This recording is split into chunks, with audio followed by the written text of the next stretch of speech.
Hola, ¿qué tal? Bienvenidos a esta edición especial de CDN Semana Santa 2021. Seguimos en este recorrido que estamos haciendo a nivel nacional para conocer la historia de la Iglesia Católica en República Dominicana. Y me encuentro precisamente en la provincia San Juan para conocer de cerca la historia de esta diócesis. Y estoy en compañía de Monseñor Tomás Alejo Concepción. Él es el obispo de esta diócesis de San Juan de la Maguana. Monseñor, muchísimas gracias por estar con nosotros en CDN. Muy bien, un saludo, Jim, y a todos los amigos televidentes. Aquí estamos. Así es. Antes de comenzar y conversar sobre la Semana Santa, el sentido de la Semana Mayor y el mensaje de la Iglesia Católica, nos gustaría conocer un poco más sobre Tomás Alejo Concepción. ¿Quién era? ¿Cómo era con sus años de juventud, de niñez? Y principalmente, ¿qué lo motivó para ser sacerdote? Bueno, yo soy de Santa Ana Villatapia, provincia Hermanas Mirabal. Pasé una niñez muy hermosa en mi familia, mis padres, muy católicos, toda mi familia. Y también me desenvolví mucho en el ambiente juvenil de los clubes de ese tiempo, los grupos y movimientos de la iglesia. Y a través del tiempo, desde pequeño, siempre sentí la vocación sacerdotal. O sea, yo a los 7 años que recuerdo, sentí la vocación de ser sacerdote.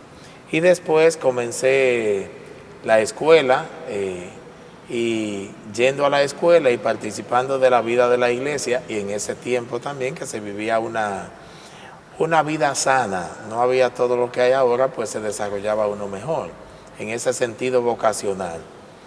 Y a los 18 años yo entré al seminario con un proceso de 3 años de aspirantado. Y de ahí hice el bachillerato, terminé el bachillerato en el colegio Nuestra Señora de las Mercedes del Santo Cerro. Estuve en el seminario menor, Santo Cura de Ars, 3 años. Y luego pasé al seminario mayor con 4 años de filosofía y 4 años de teología. En el 1993 me ordené de sacerdote. Fue todo un proceso de aprendizaje y de enseñanza. Sí. ¿Y qué lo motivó específicamente para ser sacerdote?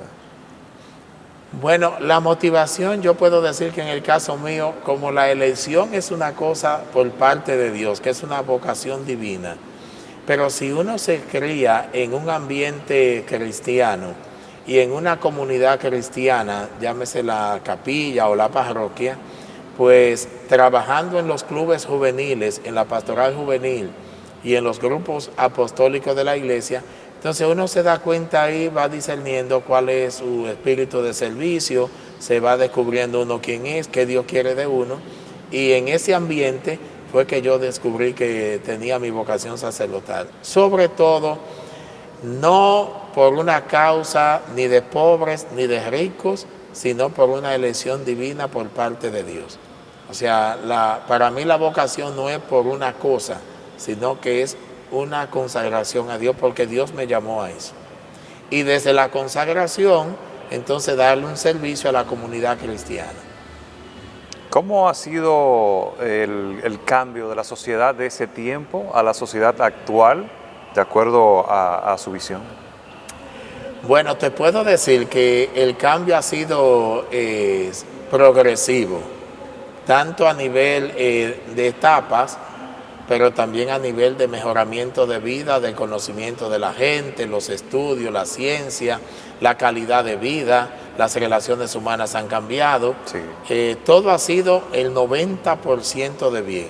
Y yo diría que un 10% de trastorno que se da en cualquier cambio de cultura o de civilización o de la sociedad que va cambiando.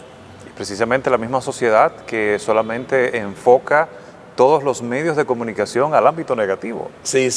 No necesariamente significa que lo negativo sea lo que tenga prioridad a nivel mundial. O que esté predominando, no es así, predomina siempre el bien.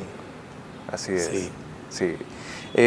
La historia sacerdotal desde la ordenación y las primeras encomiendas eclesiásticas, cómo transcurrieron, dónde fue, alguna experiencia sensitiva que tenga de alguna parroquia, alguna iglesia en específico?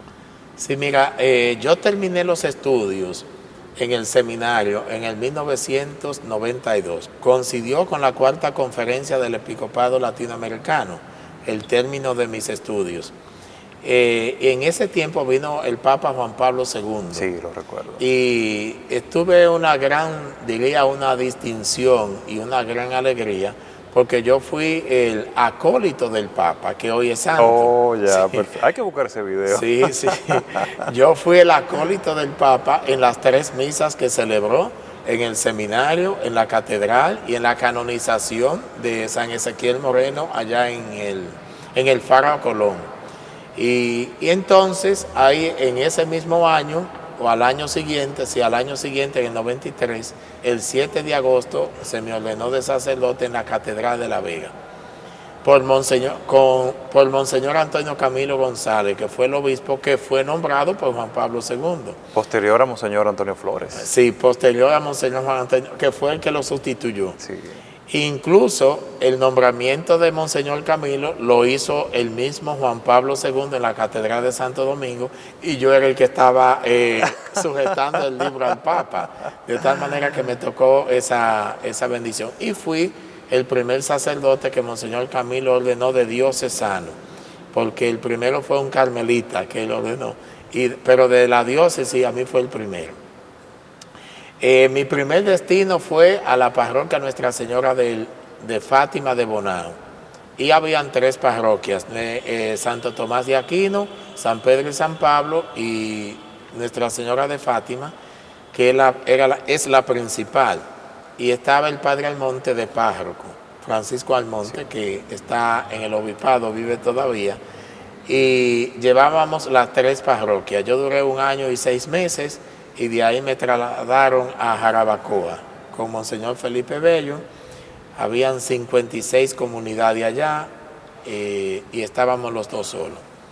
Y de ahí entonces yo pasé 3 años en Jarabacoa. De Jarabacoa me enviaron a Salcedo a fundar una parroquia que se llama El Buen Pastor. Fue una experiencia maravillosa. Yo tenía 5 años de sacerdote, o casi 5 años.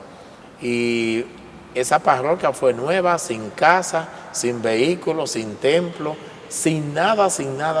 De cero. De cero. Fue una experiencia para un sacerdote casi recién comenzando, un poco dura. Pero a mí me ayudó todo lo que yo traía desde niño de casa. O sea, ¿cómo fue esa gestión? ¿Cómo las instituciones que contactó para que pudieran colaborar, la comunidad? Bueno, la comunidad. Una experiencia que a mí me marcó. Se hizo la iglesia, se hizo la casa parroquial, se compraron vehículos, se hizo capilla, se organizó toda la comunidad, y a los 3 años me sacaron de ahí y fui a México a estudiar. Y en 3 años todo eso se hizo, lo vi como un milagro de Dios. ¿Persiste hoy en día Sí, me iglesia? invitaron a una misa por ser obispo, sí, y que cumplía también la parroquia 22 años. Y fue Monseñor Camilo, habían como 12 sacerdotes, y eso estaba así de fieles, porque su primer párroco lo habían hecho obispo, y tenían ellos un jubileo claro, por de supuesto. felicidad, sí. Por supuesto que sí. Pero fue una experiencia maravillosa, sí. A propósito, ¿cómo fue ese momento al enterarse de la designación como obispo de San Juan? Bueno, ¿qué te digo?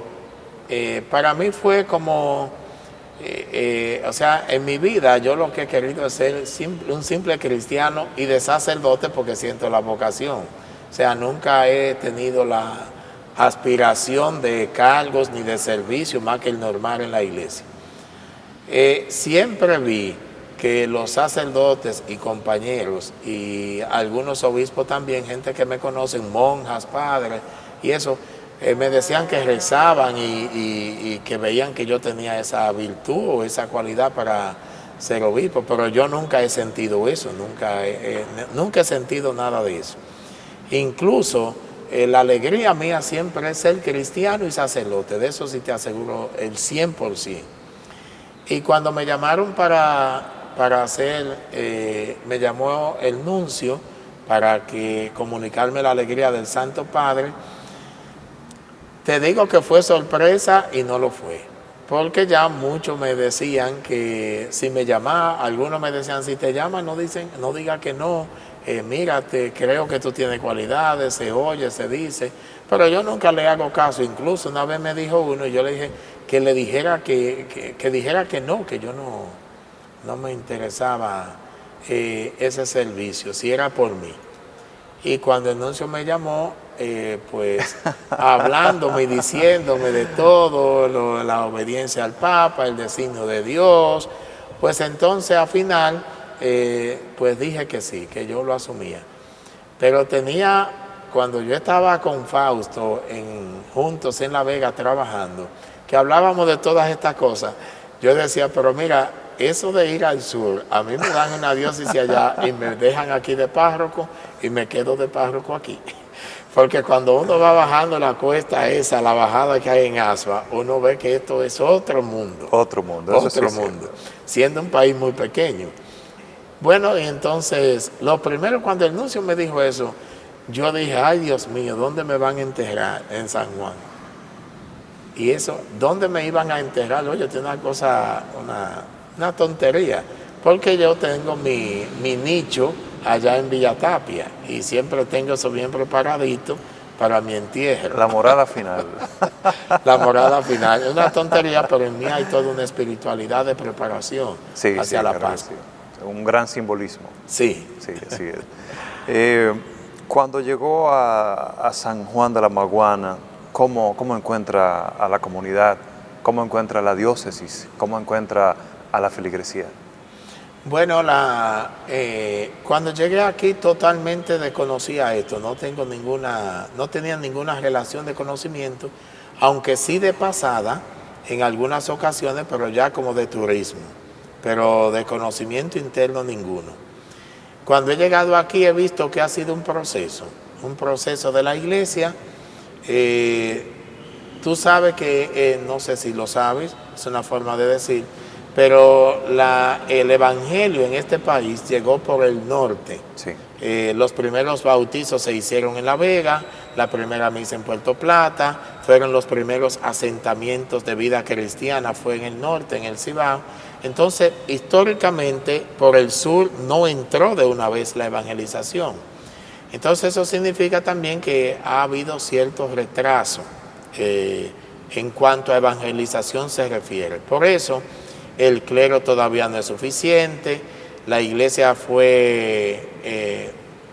no había diócesis en los años 50, no había diócesis en el sur, se atendía desde la capital, entonces fue iniciándose un proceso. La primera diócesis fue esta de San Juan, se atendía a Barahona desde San Juan. Esto era una prelatura primero, no era diócesis, después elevó a diócesis en el 63, creo que fue prelatura en los años 60. Sí. El primer obispo fue Monseñor Tomás Reilly, después Connor y luego Monseñor Grullón.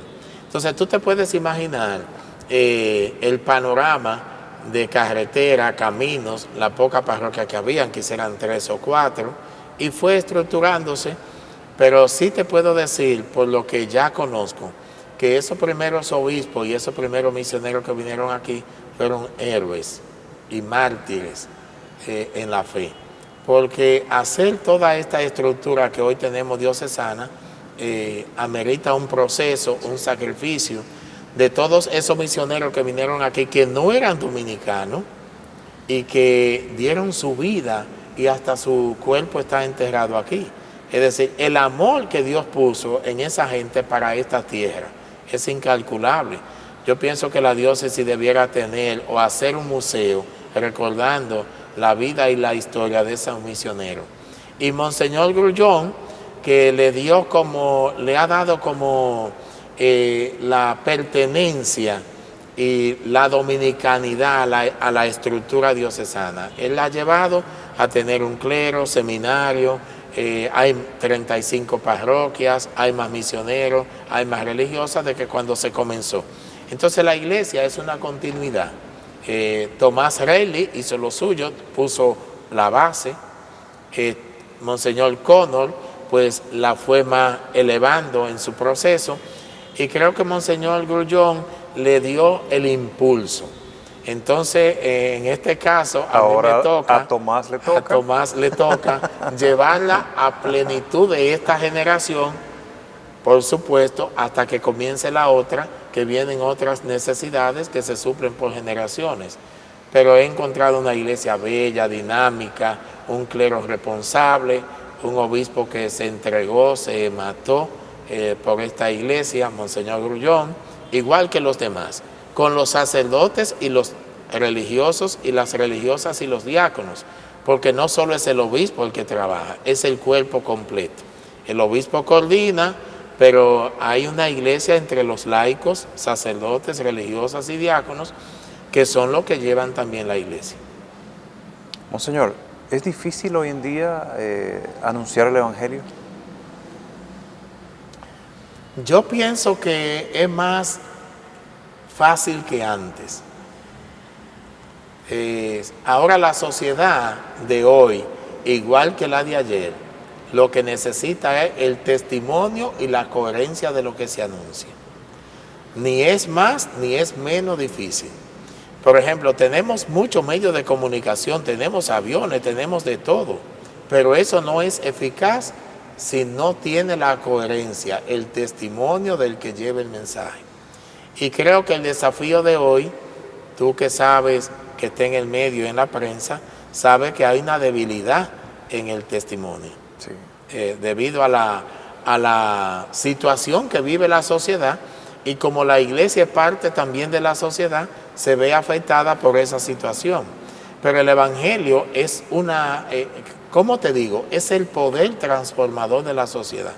Los apóstoles no tenían televisión, no tenían radio, no tenían carros, no tenían aviones, no tenían nada, vivían perseguidos en catacumbas, martirizados, y sin embargo el cristianismo a dónde ha llegado al mundo entero. Y la Iglesia Católica, que es la iglesia fundada por Jesucristo, somos 1.300 millones de católicos que hay en el mundo. Y cuando se comenzó no había nada de eso. ¿Qué fue lo que propagó? El Evangelio, el Espíritu Santo y el testimonio de lo que lo anunciaban, que no negociaban su vida cristiana por nada, preferían la muerte. De ahí los mártires. Y de ahí los mártires. Así es. Muy interesante, muy interesante. Tomás, vamos a irnos ahora a nuestra primera pausa, pero a la vuelta me gustaría conocer un poco más de la historia de la catedral, de la diócesis de San Juan de la Maguana y de las labores sociales y pastorales que se estarán desarrollando bajo su mandato aquí como obispo de la provincia de San Juan. Sí. Ahora nos vamos a una breve pausa, ya regresamos. Muchísimas gracias por mantener su sintonía con esta programación especial de CDN Semana Santa 2021.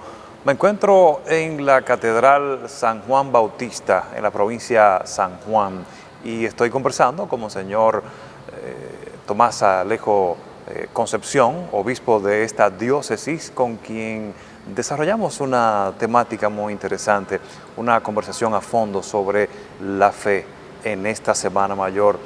Vamos a conocer un poquito de la historia de esta diócesis, de esta catedral, y más adelante me gustaría también que nos hable a nosotros los de este CDN y a toda la población en sentido general de las problemáticas que hay en esta provincia y las soluciones que usted entiende que deben llevar. Sí, mira, esta iglesia diocesana es una iglesia, en lo que he visto y he podido analizar, es una iglesia virgen. Una iglesia virgen es una iglesia dinámica, es una iglesia en crecimiento, es una iglesia que necesita y vive a la vez del primer anuncio. Es una iglesia maravillosa para la misión, para el que está enamorado de Dios. Es una iglesia viva, dinámica, transformada y transformadora con el Evangelio que ha proclamado aquí. Y eso le da a uno la alegría para el que está enamorado de Dios y de su proyecto de reino, y para el que tiene el espíritu misionero.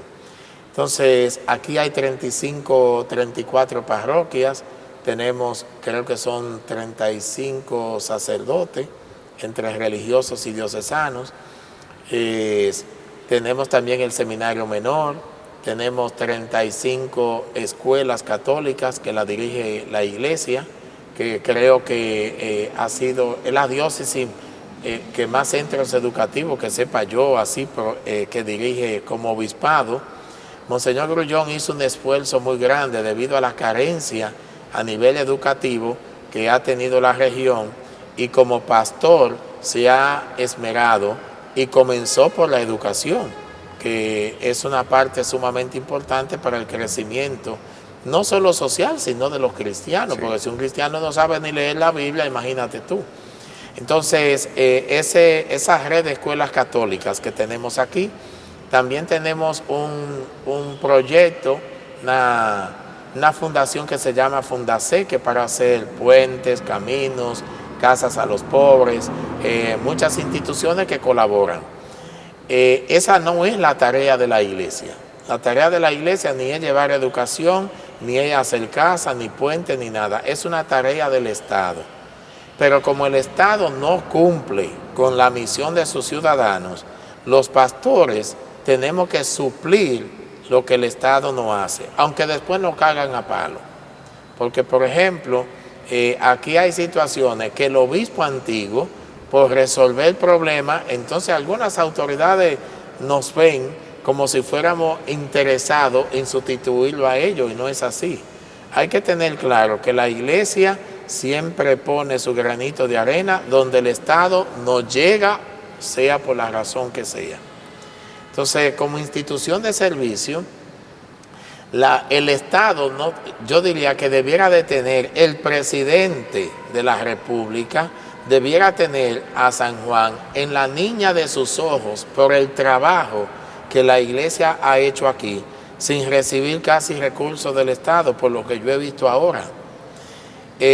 A nivel de sociedad, San Juan de la Maguana, la diócesis de San Juan, que está compuesta por Elías Piña y Asua, y San Juan con su municipio, tiene una riqueza que no la hay en ninguna parte. Aquí hay minas, hay presas, una agricultura única, la gente de aquí es sumamente inteligente y capacitada. Eso desdice de la idea que hay generalizada de que San Juan y las provincias del sur son pobres. Sí, es lo más bello que hay en el país, una de las provincias más bellas, pero con una capacidad de la gente de aquí, porque son sumamente inteligentes, pero no solo se fijan en la capital o en otras ciudades y no miran el sur.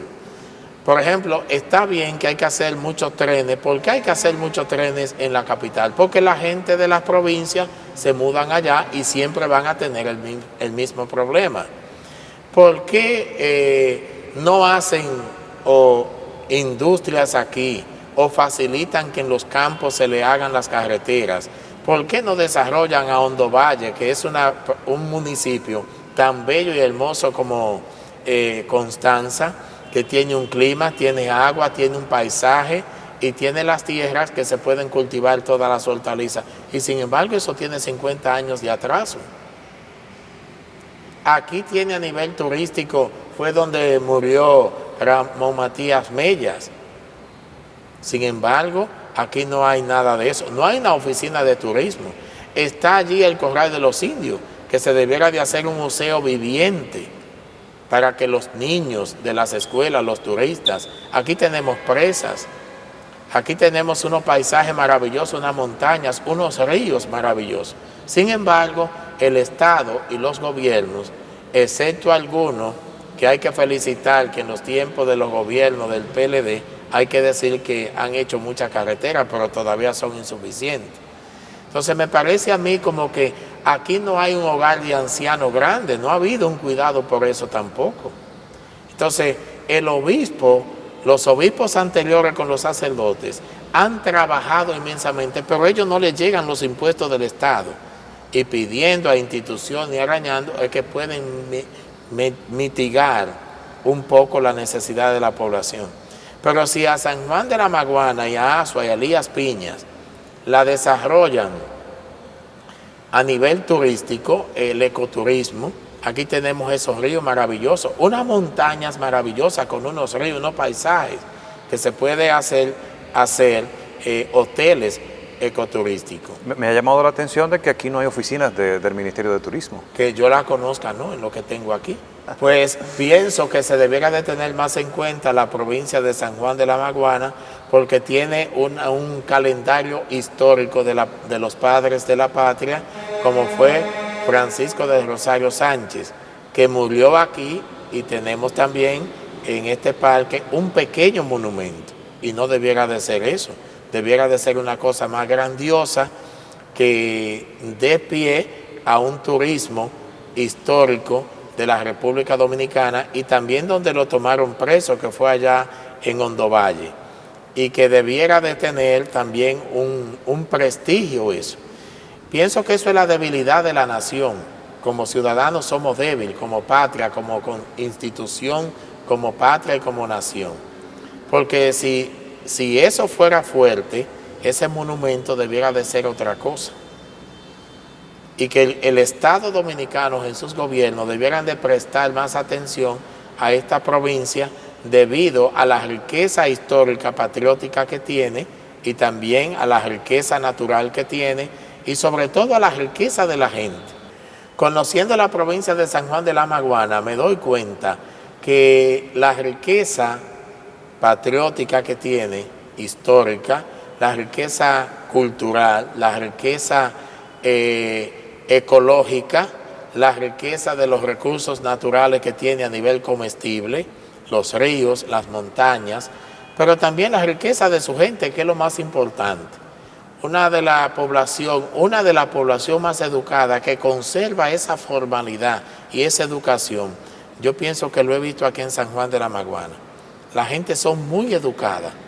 La ciudad está sumamente limpia y hermosa.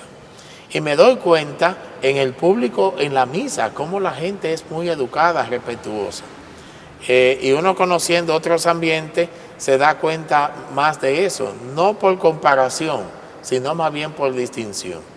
Uno va distinguiendo una sociedad de otra, y creo que se le debe de prestar mucha atención, porque además hasta por protección al territorio nacional se debe de desarrollar esto. Se debe de tener más instituciones, y como te dije, aquí hace falta un buen ancianato, hace falta un buen museo, que no lo tenemos, un museo histórico. Esa es una deuda del Estado dominicano. Y te voy a decir una cosa, los sanjuaneros son tan educados que la Universidad Autónoma, la extensión que hay aquí, es de las cosas más bellas que yo he visto. Eso es y una limpieza, y la conservan tan higiénica, tan bella y tan hermosa, y un escenario único que tiene. De tal manera que los sanjuaneros nos tenemos que sentir orgullosos, porque ya yo soy de San Juan, tengo residencia aquí, y ya aquí me van a enterrar también. Entonces los sanjuaneros les invito a que levantemos nuestro ego, levantemos nuestras provincias, San Juan, Elías Piña, en el caso como diócesis, y Asua. Y no estemos diciendo que aquí somos pobres, tenemos una riqueza inmensa. Lo que hace falta que el Estado y los ciudadanos, en combinación, en cooperación unos con los otros, pues tratemos de desarrollar con dignidad lo que aquí hace falta para una mejor calidad de vida, una mejor recreación y un orgullo nacional. Bueno, señor, muy interesante ese llamado a la población de San Juan a trabajar por la provincia. Sí.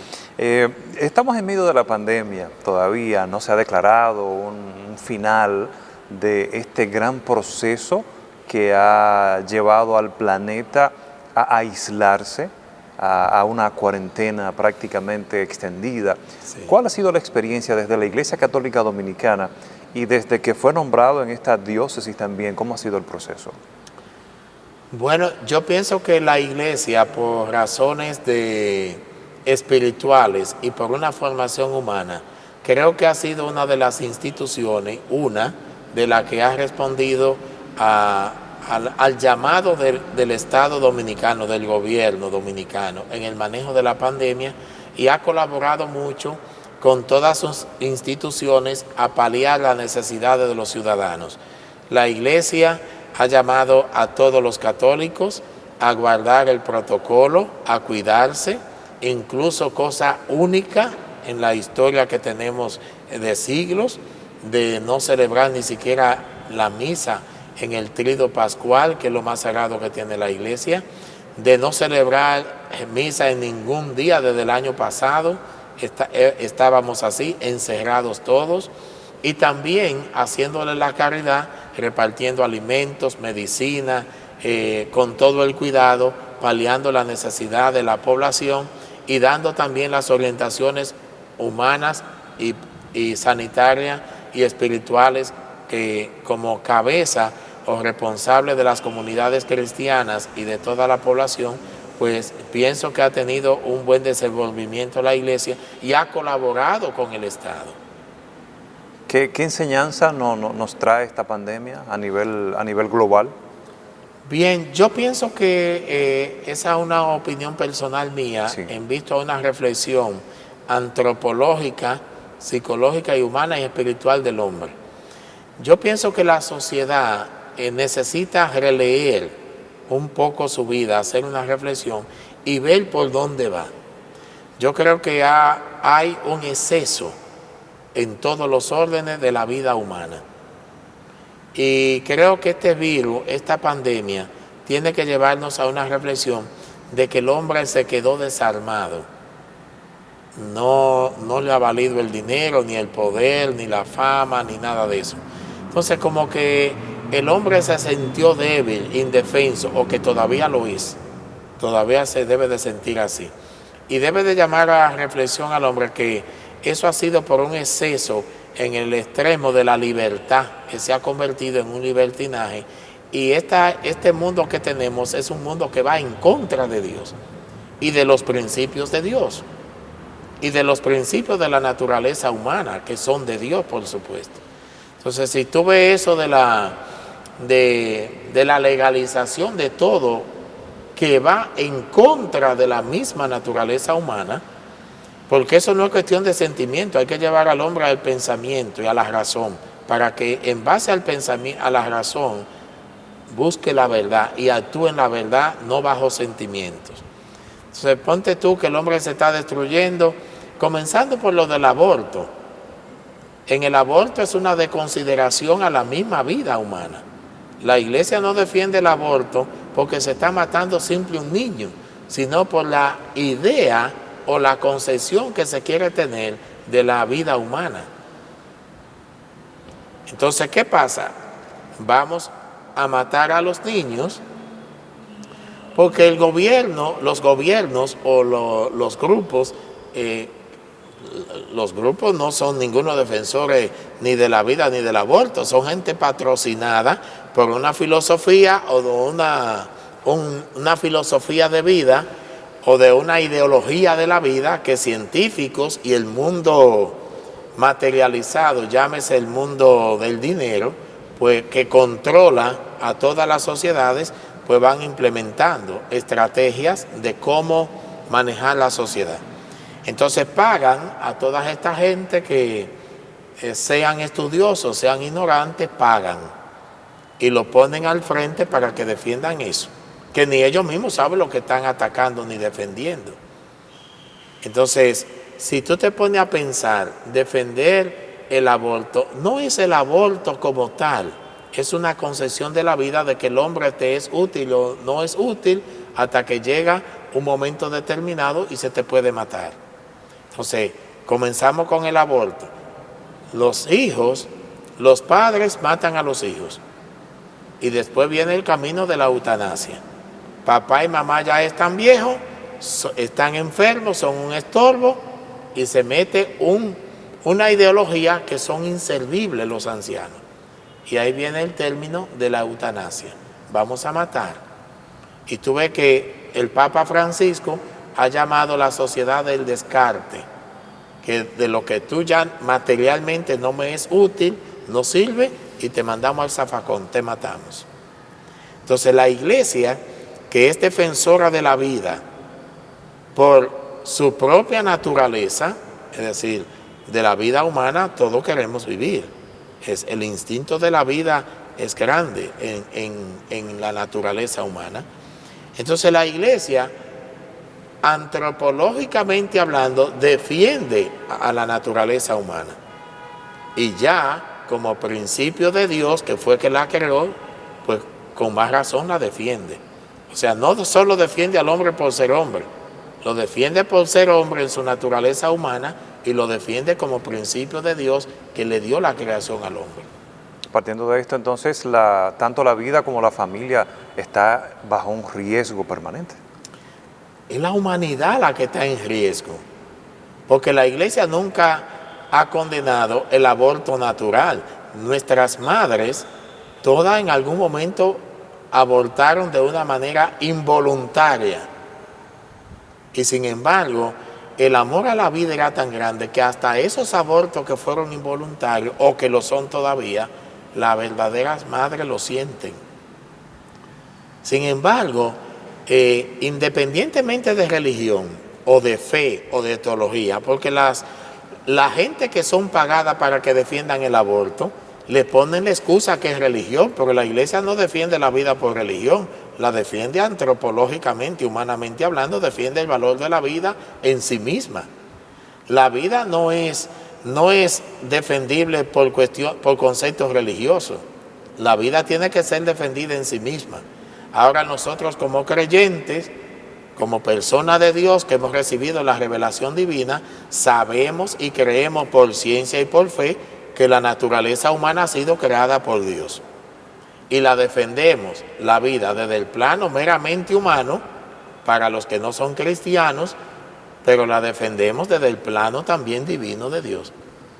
De tal manera que la iglesia, en su profundidad con relación a Dios, mira la vida humana desde las dos dimensiones, en lo humano y en lo divino. Al contrario, nosotros defendemos la vida desde los dos puntos de vista. Algunos la defienden desde el signo de peso y comercial, cosa que no tiene ningún tipo de reflexión sobre lo que es el hombre antropológicamente hablando, porque tiene un mensaje mercantil. Monseñor, de verdad que esta reflexión sobre la vida y los valores es muy atinado en este momento en el que estamos viviendo justamente estos atentados contra la familia y contra los mismos valores que siempre hemos cosechado desde el seno familiar. Vamos ahora a hacer una breve pausa. Pero antes de eso, Jim, sí. Pero fíjate brevemente, cuando la gente se casa, la alegría número uno es el niño. La gente, los esposos, experimentan una cosa inanarrable. No encuentran cómo expresarlo cuando son buenos. Se supone que si se casaron, claro que sí. Si se casaron para amar, lo primero que desean es el amor manifestado en una criatura que es su hijo.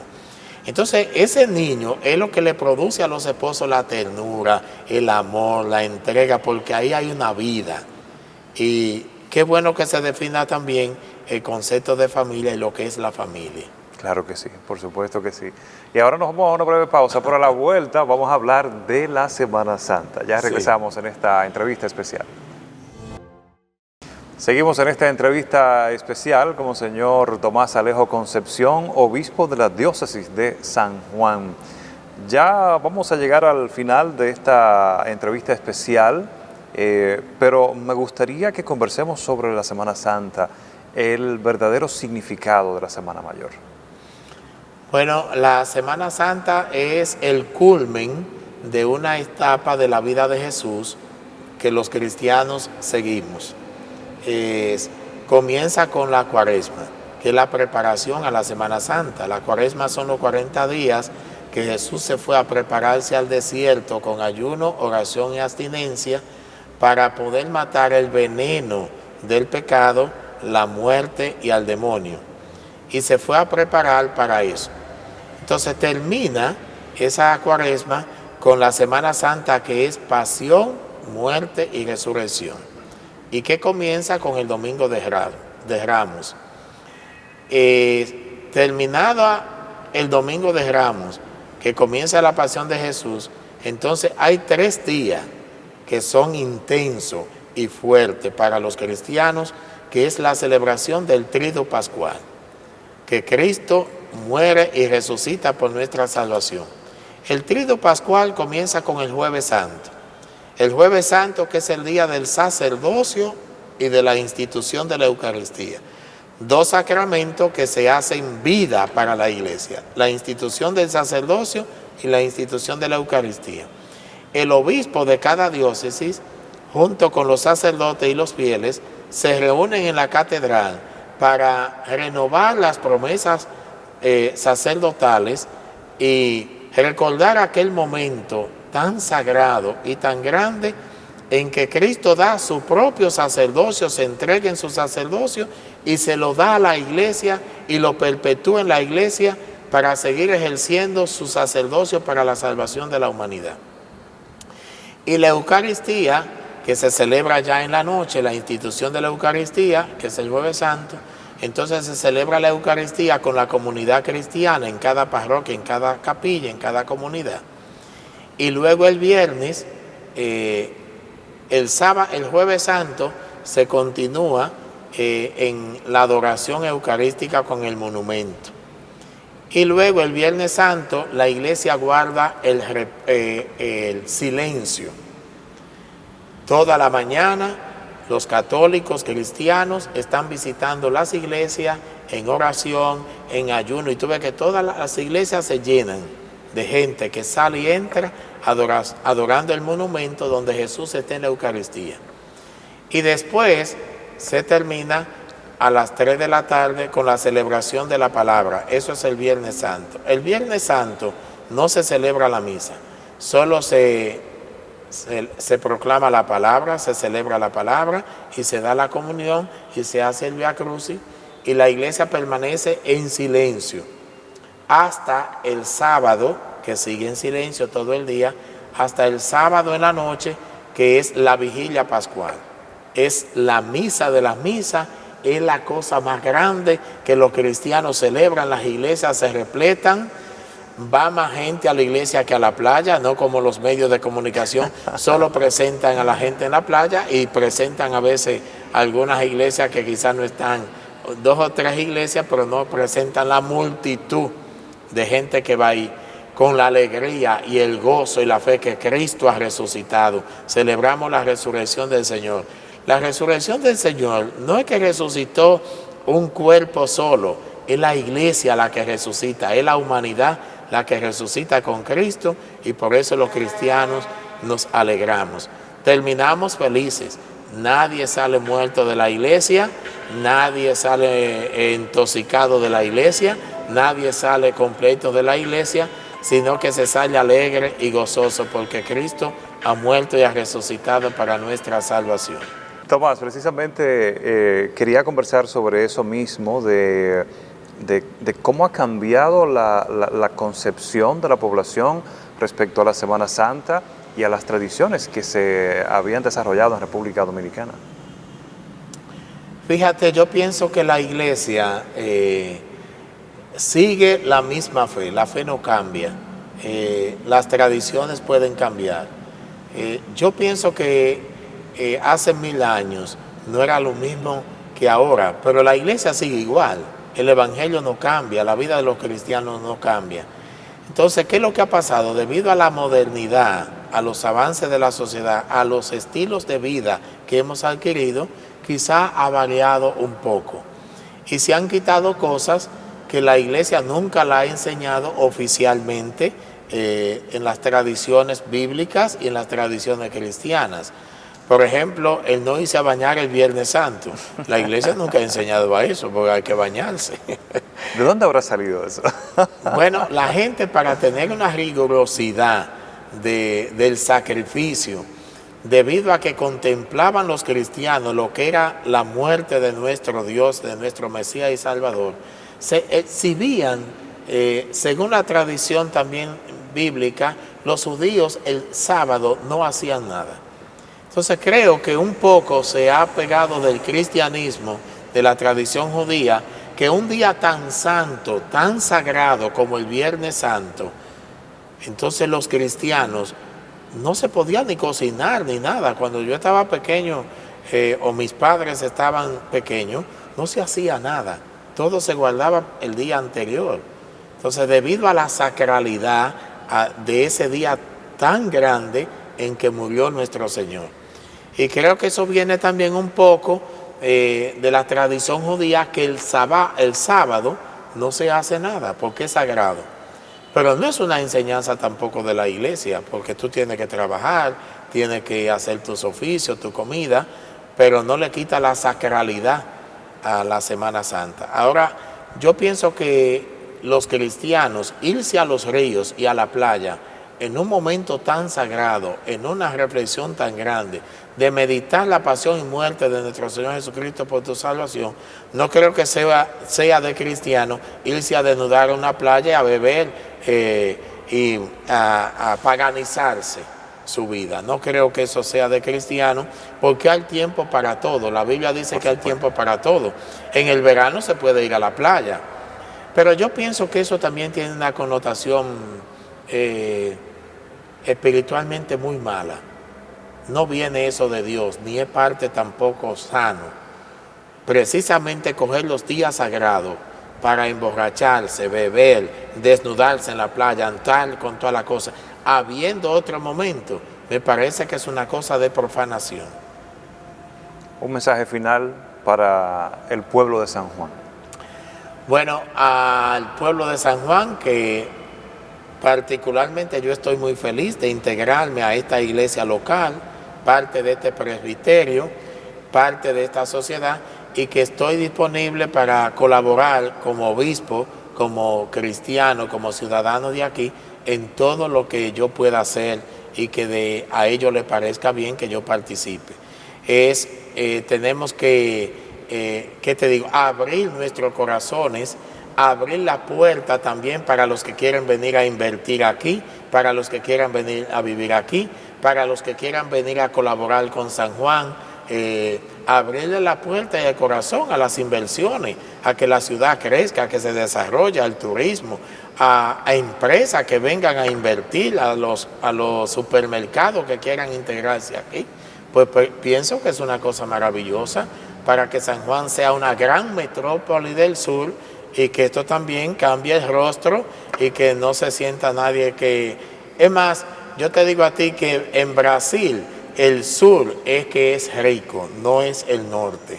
Entonces a veces se tiende como que en los países como que el sur es un poco, no. Los sanjuaneros tenemos que sentirnos orgullosos de ser de San Juan, y que aquí hay una riqueza, unos valores patrios, una riqueza ecológica, una riqueza humana que nosotros podemos dar a nuestra sociedad dominicana, y que ojalá algún día, te lo estoy diciendo aquí en medio de esta catedral, ojalá que la capital se vacíe en algún momento y todo el mundo coja para el sur, a explotar la riqueza que hay aquí en el sur y de manera especial en San Juan. Monseñor, muchísimas gracias por recibirnos y por esta conversación tan agradable sobre su vida personal y también sobre las actividades pastorales que estará desarrollando aquí en la diócesis de San Juan. Muchísimas gracias. Y amo tanto a San Juan y quiero tanto a San Juan que ya yo hice mi tumba aquí para que me entierren. Bueno, muchísimas gracias, Monseñor, y nosotros hemos finalizado en esta transmisión especial de CDN Semana Santa 2021 desde San Juan de la Maguana.